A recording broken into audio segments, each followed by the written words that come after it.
Nous vous savons nombreux à suivre le journal de la ville, mesdames et messieurs. Voici le sommaire. Le général Oligui Nguema, reçu ce mercredi 11 octobre 2023 à Kinshasa par le président de la République, Félix Antoine Tshisekedi Tshilombo, une entrevue qu'il a sollicitée lui-même. Ouverture ce mercredi 11 octobre des travaux du comité des experts en prélude de la 56e session du Conseil des ministres des pays membres de l'OADA.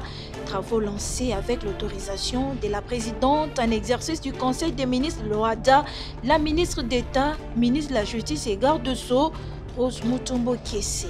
Lancement ce mercredi 11 octobre à Kinshasa du projet d'éducation civique et électorale, appui au processus électoral 2023 en République démocratique du Congo par l'Église anglicane du Congo, un projet qui vise à sensibiliser les jeunes à ne pas être à la merci des politiciens. C'est tout pour les sommaires.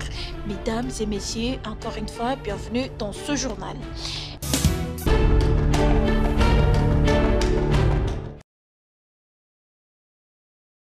Ouverture ce mercredi 11 octobre 2023 à Kinshasa des travaux du comité des experts en prélude de la 56e session du Conseil des ministres des pays membres de l'OADA.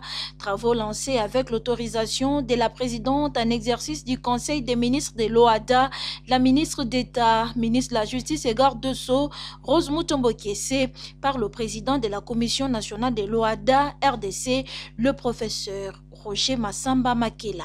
Nous nous retrouvons dans ce qui va être une semaine festive, une semaine de célébration du trentenaire de l'OADA et qui nous permettra de regarder dans le rétroviseur, mais d'envisager aussi l'avenir. Je voudrais donc à cet égard dire à chacun d'entre nous bon courage, bon travail, parce qu'il y a du pain sur la planche. Prenons la parole à son tour le secrétaire permanent de l'OADA, le professeur Maya Tambaye, a commencé par manifester son infinie gratitude aux institutions de l'OADA et à l'endroit des autorités du pays. C'est un immense plaisir pour moi d'exprimer à l'entente de mon propos l'infinie gratitude des institutions de l'Organisation pour l'harmonisation du futur des affaires à l'endroit de son Excellence M. Félix Antoine Tshisekedi Tshilombo, président de la République démocratique du Congo et président en exercice de la conférence des chefs d'État et de gouvernement de l'OADA, pour son engagement ferme et non équivoque pour la cause de notre commune organisation. J'exprime également mes plus sincères remerciements à l'endroit de son Excellence Madame la Présidente du Conseil des ministres de l'OADA, pour sa grande disponibilité, son engagement exemplaire et sa détermination sans faille à hisser l'OADA sur les hauteurs qui l'interpellent. Toujours au cours de ces travaux, les participants vont également aborder la question des recrutements à l'école régionale supérieure de la magistrature et sûrement et vont passer en revue la situation financière de l'OADA, mais aussi remettre au goût du jour la question de l'application du mécanisme de financement autonome à l'application effective duquel la conférence des chefs d'État et de gouvernement a plusieurs fois réaffirmé son attachement.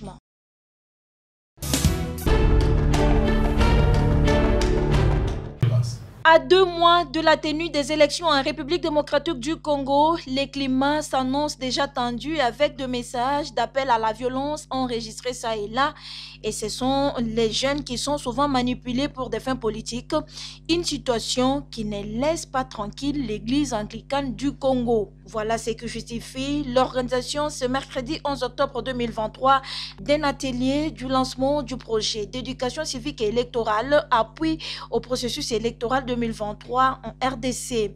C'est le studio Léo du Centre culturel Boboto qui a servi de cadre cet atelier.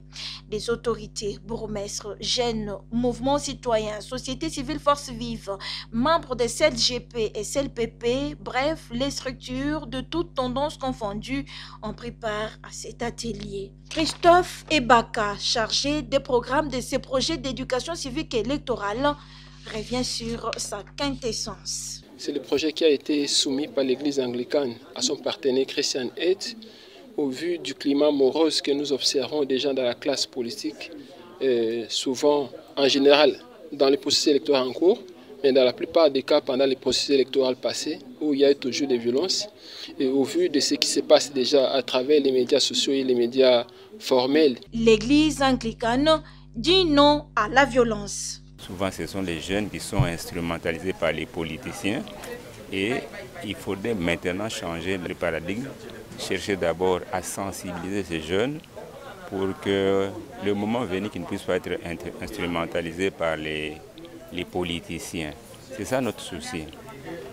Et pour rechercher la paix en République démocratique du Congo, une table ronde sera tenue, annonce le révérend Jean-Baptiste Mbilizi Mwene-Loata, secrétaire exécutif national du cadre des concertations de la société civile. Nous avons senti qu'il y a un poids, il y a une lourdeur et qu'il y a des craintes. Notre implication, c'est d'abord la table ronde qu'il faut organiser rapidement avec tous les acteurs pour que nous puissions évaluer tous ces points de différence, toutes ces contradictions, pour que tous nous puissions avoir le même discours et que nous puissions aller aux élections car c'est incontournable. Le projet d'éducation civique et électorale appui au processus électoral 2023 en RDC sera exécuté dans 7 provinces de la République démocratique du Congo et c'est avec l'appui des Christian Aid. Qui peut créer de la haine.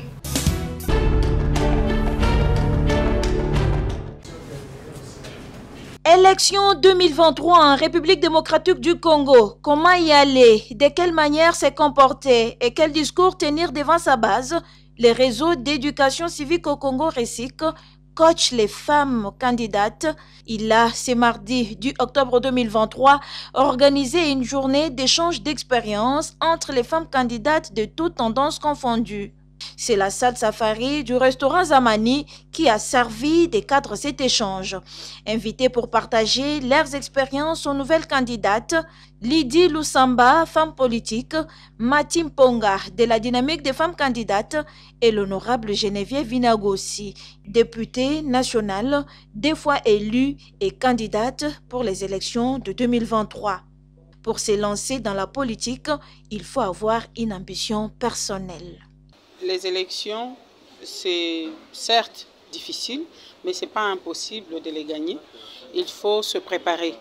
Il faut d'abord avoir une ambition personnelle, parce que vous pouvez avoir tous les millions du monde, mais si ce n'est pas une ambition personnelle en vous, vous ne pouvez pas fournir un effort parce que ça demande beaucoup d'efforts. Mais en même temps, il faut aussi connaître la loi électorale. Mais aussi savoir que quand on est engagé à un processus électoral, l'élection se prépare déjà au lendemain du jour de la proclamation de l'élection précédente. Les réseaux d'éducation civique au Congo tient à la réussite des femmes aux élections de 2023, d'où l'organisation de cet échange d'expériences. Maître Jean-Michel Nvondo, secrétaire exécutif du RECIC. Les réseaux d'éducation civique au Congo, RECIC en sigle, exécute un projet qui a 3 axes, la sensibilisation, le plaidoyer et l'accompagnement des femmes pour maximiser leur participation politique. C'est ce qui nous a amené aujourd'hui. Dans le cadre de ce programme, nous formons des femmes, nous renforçons leurs capacités par rapport aux différentes questions, notamment la communication, la stratégie de mener une campagne et la loi électorale, pour qu'elles soient capables d'affronter tous les autres candidats afin qu'elles soient élues. Après cette séance d'échange d'expérience, le RECIC projette une autre formation de mentorat avec des femmes candidates. Nous allons faire un effort pour qu'ils soient accompagnés par des femmes et puis nous allons, pendant la campagne électorale, organiser ce que nous appelons tribune d'expression des candidates, afin de présenter ces candidates devant la population pour qu'elles puissent présenter leur discours. Femmes candidates, avec les réseaux d'éducation civique au Congo RECIC, c'est possible de faire mieux et remporter victoire.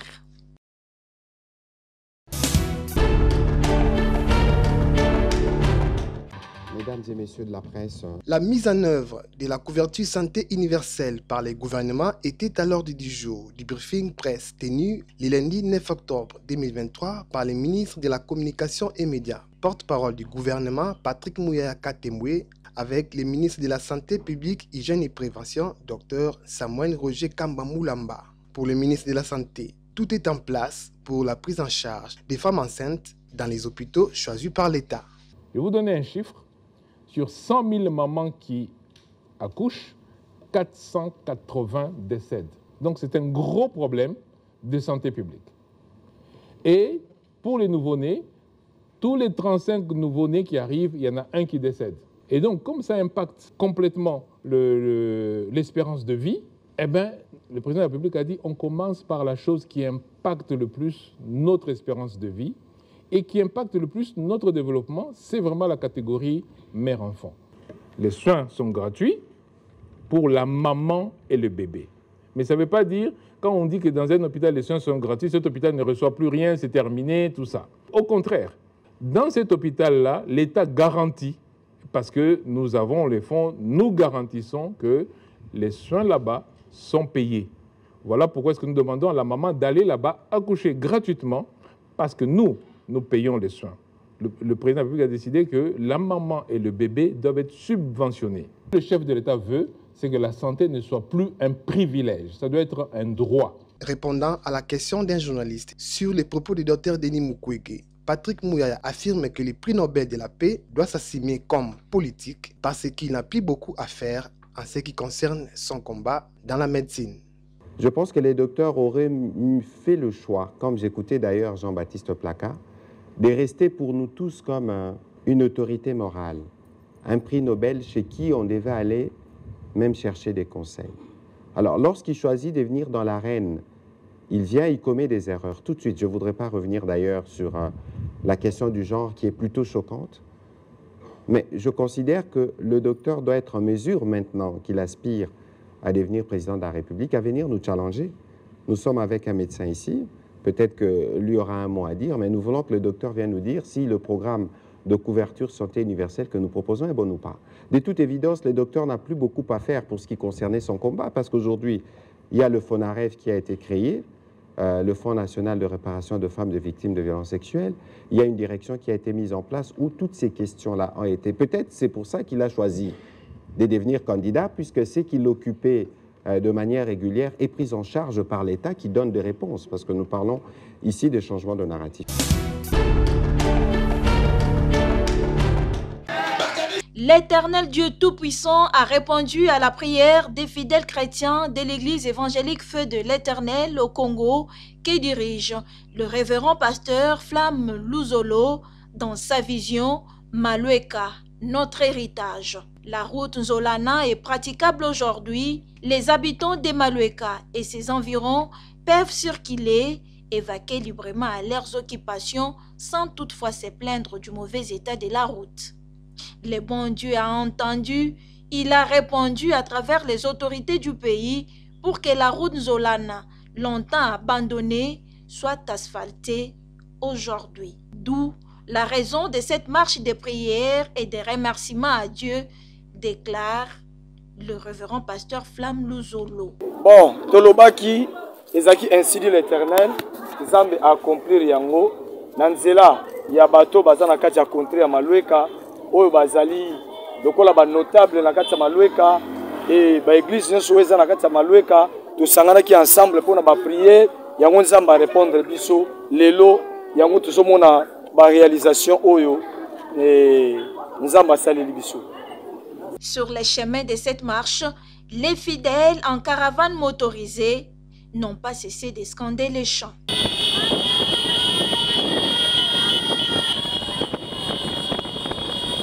Le révérend Flamme Luzolo et ses fidèles ont sur leur chemin de marche rencontré des personnes dynamiques qui ont également lutté pour que Nzolana soit aujourd'hui ce qu'elle est.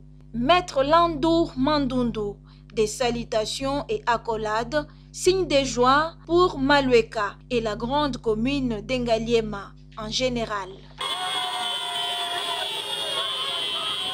Juste à quelques mètres de là, vers le dépôt Mabaya, le révérend Flamme et ses fidèles ont encore rencontré l'apôtre Lukonga, témoin du passation du pouvoir Malueka, notre héritage.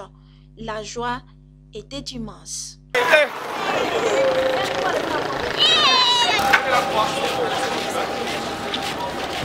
Et juste après, ils ont poursuivi leur marche en admirant la route Zolana et les caniveaux qui les soutiennent pour l'évacuation des eaux de pluie. Tout est bien qui finit bien. C'est à l'église que cette marche pour dire merci à Dieu et aux autorités du pays a été clôturée.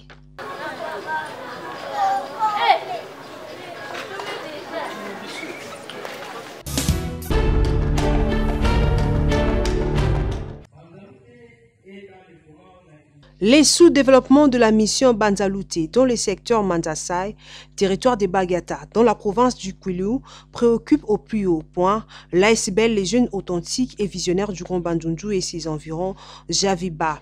Sur ces, une conférence a été organisée en la salle de l'église catholique de Banzalouté, dénommée Dialogue direct avec la population, avec comme thème Banzalouté et dans les comment réveillez-vous. Il était question au cours de ces échanges fructueux avec la population de cette contrée d'identifier les vrais problèmes qui rongent cette communauté afin de trouver des voies et moyens pour la sortir dans cet état comateux. Devant les participants, le président de Javiba, l'enfant de Kebalul, Faustin Bimitia, a relevé ensemble avec la population quelques éléments qui ont rendu Banzalouté en particulier sous-développé et les territoires de Bagata en général. Entre autres, l'absence du programme des 145 territoires. Puis est venu les moments de jeu de questions-réponses en vue d'éclairer la lanterne des choses. L'homme de Bagata, Faustin Bimitia, revient ici sur le maître mot qui a animé cette activité. Nous sommes venus ici dans le territoire de Bagata, précisément dans la paroisse Banzalouté, pour sensibiliser la population. Cette paroisse, cette communauté est sous-développée depuis que la colonisation est partie, depuis la fin de la colonisation jusqu'à présent. Cette communauté commence à être sombrée alors qu'il n'y a pas de développement, c'est vraiment très enclavé. C'est pourquoi nous avons le devoir de sensibiliser la population dans le cadre du dialogue direct. L'abbé curé Augustin Sounza a quant à lui renchéri en disant ceci. Nous sommes partis d'une démarche comparative en commençant par ceux qui nous ont précédés. D'abord Banzalouté comme un lieu étatique, ceux qui ont travaillé, qu'est-ce qu'ils ont posé comme œuvre du développement. Après cela, il y a le temps où les Blancs sont encore venus, des missionnaires blancs qui ont travaillé avec nous. Mais nous avions senti que ce sont des gens qui étaient là seulement, ils travaillaient et ils se contentaient de leur rémunération, mais ils n'avaient pas appris comment continuer ce qu'eux ont commencé. Ont participé à cette manifestation de grande envergure les chefs des groupements, chefs des localités, chefs des terres et leurs représentants de jeunes.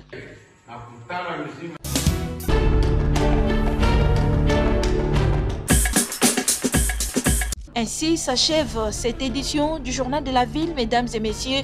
Merci de nous avoir prêté oreille. Le prochain rendez-vous est pris pour ce jeudi. Et d'ici là, portez-vous bien.